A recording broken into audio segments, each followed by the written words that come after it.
वैसे तो ये दुखद पल है हम सब के लिए, जो भी मंदिर में आते थे बाबा जी से मिलते थे, उनके मुखारविंद से जो भी अच्छी बातें, जो भी नॉलेज वाली बातें मिलती थी, कुछ अपने इतिहास को जानने की बातें मिलती थी। लेकिन ठीक है, अब बाबा जी के उन्होंने हमेशा सेवा की है और बाबा जी के चरणों में लीन हो गए हैं, तो एक मिला जुला पल है।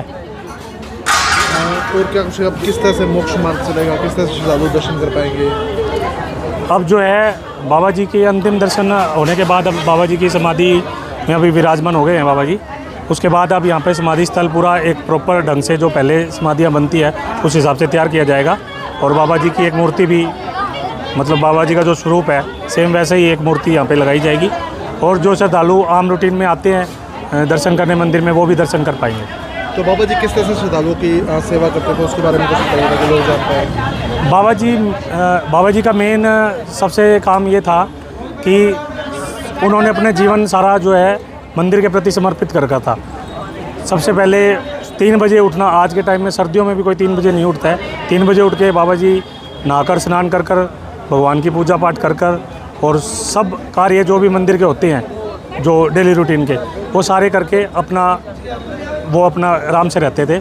उसके बाद पूरे दिन में सिर्फ एक टाइम भोजन करते थे और हर टाइम बाबा का गुणगान करते थे और बाबा की महिमा के बारे में सबको बताते थे। आप अंतिम क्षण में साथ थे सर, क्या कुछ कह रहे थे बाबा जी अंतिम क्षण में, क्या बोल रहे थे? अंतिम चरण में बाबा जी बस यही कह रहे थे, जो अब इसके बाद जो मंदिर की व्यवस्थाएं हैं वो सुचारू रूप से चली रहे, तो उसके लिए सभी सदस्य जो है मंदिर से जुड़े हुए और जो अब जुड़ेंगे वो सब एक साथ आएँ और मंदिर के लिए सहयोग करें।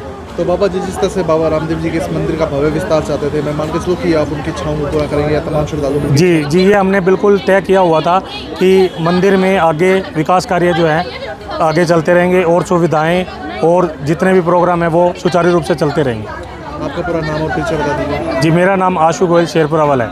मंदिर में मैं सेवक हूँ और 2016 से यहाँ आ रहा हूँ। क्या नाम है जी आपका? सुरेंद्र कुमार से। क्या कुछ कहना चाहेंगे बाबा जी के बारे में, क्या बताना चाहेंगे, उनकी दिनचर्या कैसी थी सर, किस तरह से सेवा करते थे? मैं ही बाबा श्री रामचंद्र जी पुजारी थे, जो उनका जमाई हूँ।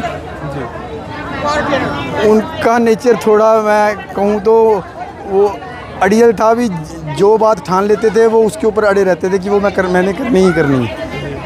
वो जल्दी कंप्रोमाइज़ नहीं करते थे और गलत चीज़ों के साथ तो मतलब ही नहीं कंप्रोमाइज़ करने का। तो इसी चक्कर में उनकी ज़्यादातर लोगों से बनती नहीं थी, बल्कि लोग उनके खिलाफ ही रहते थे। क्योंकि आप भी जानते हैं कि जो सच्चाई के रास्ते पे चलते हैं उनके साथ चलने वाले बहुत कम होते हैं। मैं 19 साल से उनका जमाई हूँ, तो मुझे काफ़ी पता है कि उनकी दिनचर्या कैसी थी।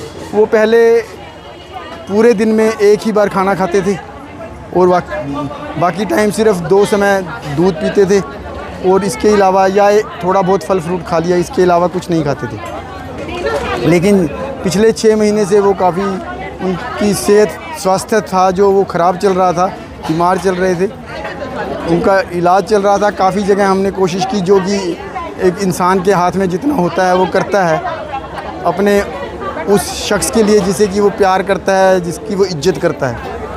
तो हमने जो हमारी समर्थता थी उसके मुताबिक काफ़ी कोशिश की कि वो ज़्यादा समय तक हमारे साथ रह सकें। क्योंकि देखो, ये तो एक नियम है कि जो इस दुनिया पे आया है एक ना एक दिन उसे जाना तो है ही। लेकिन हमारी कोशिश यही थी कि हमारे पिताजी, हमारे डैडी, जो एक मार्गदर्शक है इस सिरसा शहर में, एक मंदिर के इतने बड़े पुश्तैनी मंदिर के पुजारी हैं, वो जितना ज़्यादा हो सके सेवा कर सके जनता की, तो उतना ज़्यादा अच्छा है। इसके लिए हम काफ़ी कोशिश कर रहे थे। लेकिन जो प्रभु की इच्छा, जैसे कि कहते हैं कि उसकी इच्छा के बिना तो पत्ता भी नहीं हिलता, तो जब उन्हें अपने चरणों में बुलाना था, उन्होंने संदेशा भेज दिया और वो कल रात 1:30 पर उस परमपिता परमात्मा के चरणों में विलीन हो गए।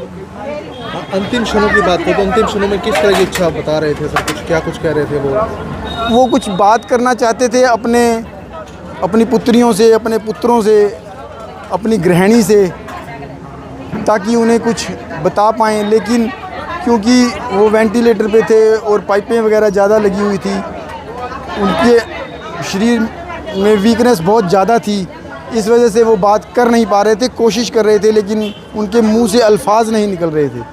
तो इस शायद हमें लगता है कि वो काफ़ी कुछ कहना चाहते थे जो कि उनके साथ ही चला गया। जैसा आपने बताया कि बाबा जी स्वाभिमान व्यक्ति थे, हाँ जी।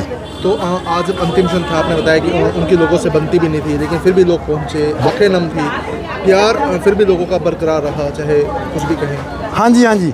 देखिए, मतलब हम जितना भी कह लें कि इस समाज से या इस दुनिया से सच्चाई ख़त्म हो गई है, लेकिन पांचों उंगलियां बराबर तो नहीं होती ना सर। अगर अन्याय के साथ खड़े होने वाले बहुत लोग होते हैं, तो न्याय का साथ देने वाले भी बहुत होते हैं जो कि न्याय के साथ अंतिम क्षण तक चलते हैं। उनका मेरे ख्याल से, क्योंकि मैंने बताया कि 19 साल से हमारी रिश्तेदारी है, तो मैं देखता आ रहा हूँ कि मंदिर में उनसे मिलने वालों का, उनका सम्मान करने वालों का, और जो भी श्रद्धालु मत्था टेकने आता है बाबा के मंदिर में, वो बाबा का मंदिर में मत्था टेकने के बाद उनके चरणों में भी मत्था टेक कर अवश्य जाता है। मैंने नहीं देखा कि कोई श्रद्धालु आया हो और बिना उनके चरणों में मत्था टेके हुए चला गया हो। इसलिए लोग उनसे प्यार भी बहुत करते थे और उनकी इज्जत भी बहुत करते थे। अब जिस रूम में वो रह रहे थे, वहीं उनका समाधि दी गई है इस रूम को। हाँ जी, हाँ। इस रूम में काफ़ी, जिस रूम में वो, इसी रूम में उनका दीवान लगा हुआ था, बहुत सालों से रह रहे थे। जब से ये कमरा उन्होंने स्पेशल अपने लिए बनवाया था, और ये कहकर बनवाया था कि जब मैं इस दुनिया से विदाई लूं तो मेरी समाधि यहीं बनाई जाए। और जिस जगह पे वो सोते थे, दीवान लगता था, वहीं पे आज उनको समाधि दी गई है। और ये पूजनीय स्थान हमारे लिए हमेशा बहुत ज़्यादा पूजनीय रहेगा सर।